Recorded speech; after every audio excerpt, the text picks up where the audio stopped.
Kia ora, g'day, welcome back once again here for our school community. I put up a post on one of the announcements there asking members if there was anything content-wise or questions that they had that they might like to see me put some information out there on in the community here in school to let me know. So a few of you have put up some questions. I've done a couple of videos already to a couple that were put up, and then here I'm just following up on a couple more questions that were added. So one of our members has put in here how to build, or has put two questions. First one is how to build new habits, momentum and consistency, hopefully relevant to selection and professional life. And the second is how do you deal with or bounce back during moments of failure? Again, hopefully this is applicable to both being on selection and general life.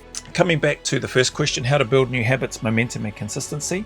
For me, my take on that in terms of building habits, momentum and consistency comes down to three things, four if you include the loop or the continuous loop. For me, the first one is around the goal itself, the mission or the objective. Is it compelling enough for me or you to want to put in the work, time, effort, energy, or to make the changes in order to achieve it? Okay, so that's the first part. Is the goal compelling enough? The second part that I tend to use for me in and around establishing momentum is first, like momentum for me is about collecting data, information. So what do I need to do?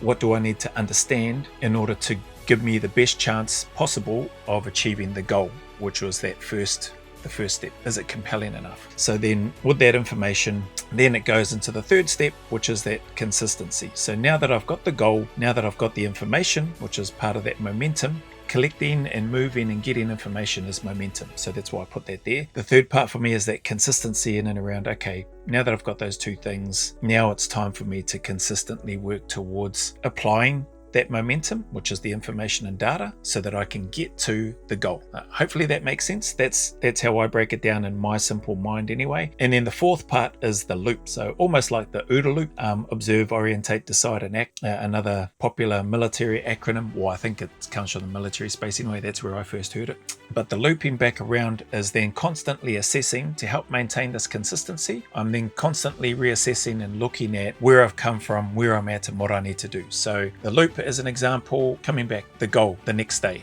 as an example. Is it still compelling enough to make me want to get up and do the things that I discovered in the information momentum gathering stage? To get up to do the runs, to get up to do the pack marching, to get up to do the swims, to do the bodyweight exercises, etc., to make the sacrifices and commit the time. And then looping back around, if those two things are a yes and a yes, then the consistency is, I'm sore today, I'm tired today, I've got a runny nose, or I've got a bit of a temperature, the weather sucks, I don't want to do this, but I turn up anyway. And then apply the consistency. So that consistency piece is, like I said, putting things into action, putting those first two pieces into action, and then repeat, loop it back around and do that again. So hopefully that helps. Appreciate your time and asking that question, and hopefully those 3/4 steps are helpful enough for you in regards to this question. And to your second question, how do I deal with or bounce back during moments of failure? Again, hopefully this is applicable to both being on selection and general life. All right, another cool question. Things for me, I suppose what comes to mind when I'm looking at your question here is when I've failed at something, I've found over time it's important to look at trying to reframe that rather than saying I failed or telling myself that I failed. I try to reframe it in a way of putting it down to that being an experience, that I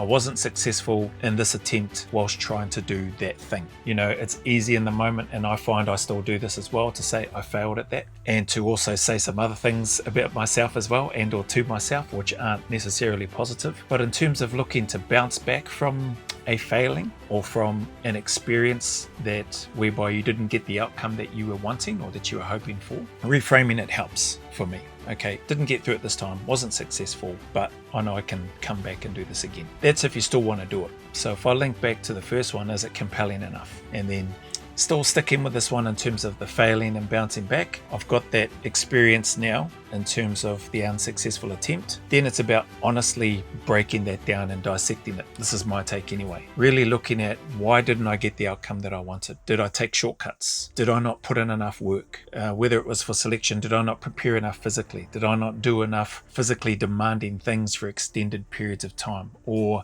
if it's in the academic space, did I not put in enough time, effort and energy into my study? Did I spend too much time playing video games, or did I spend too much time going out partying with my friends or whatever. If it was a weight loss goal, was I eating more than what I was burning, instead of being the other way around, eat less, move more, if I was wanting to lose weight as an example. I've found that bouncing back from a failing or an experience whereby the outcome wasn't what I was after, those are the two easiest things to do. Reframe it, identify and look at, dissect in detail and be brutally honest. Why didn't I get the outcome that I wanted to? And then the third part is looking at it and going, okay, is that thing that I wasn't successful at, is it still worth me going for? Do I want to go back into that space and do it again? Do I want to reapply and do those exams again? Do I want to spend X amount of dollars on preparation, somebody to help me to get better prepared for that thing or whatever it is that I'm wanting to do? And then if it is still compelling and if the answers are still yes, like that goal is still worth it, I've learnt and identified where I went wrong and how I can fix it if I do these things. Yeah, so I'm still there with regards to the goal, then you crack on.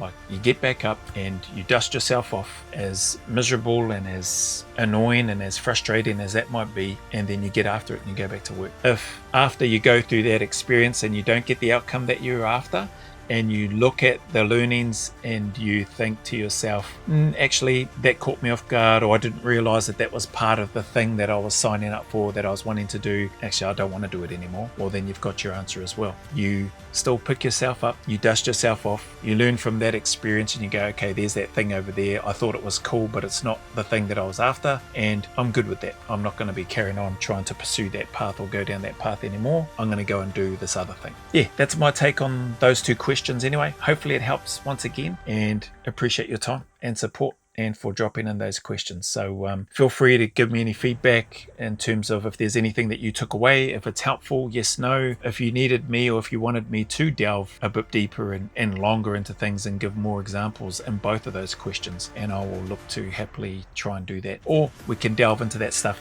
on a monthly live or next month in March if you want to. So anyway, thank you once again for your time. As always, appreciate your support, and with that, as always, the message is the same, regardless of your challenges, difficulties, trials, turn up, stay in the fight, put one foot in front of the other, take one day at a time. Be kinder to yourself, know that it's okay to not be okay, and know and trust that things can do and will get better if you want them to. So stick at it. As always, go always a little further. Remember, who dares wins and who cares wins. And until the next video, there's a big mana wave coming from me to you, filled with my aroha, respect, appreciation and gratitude for you all.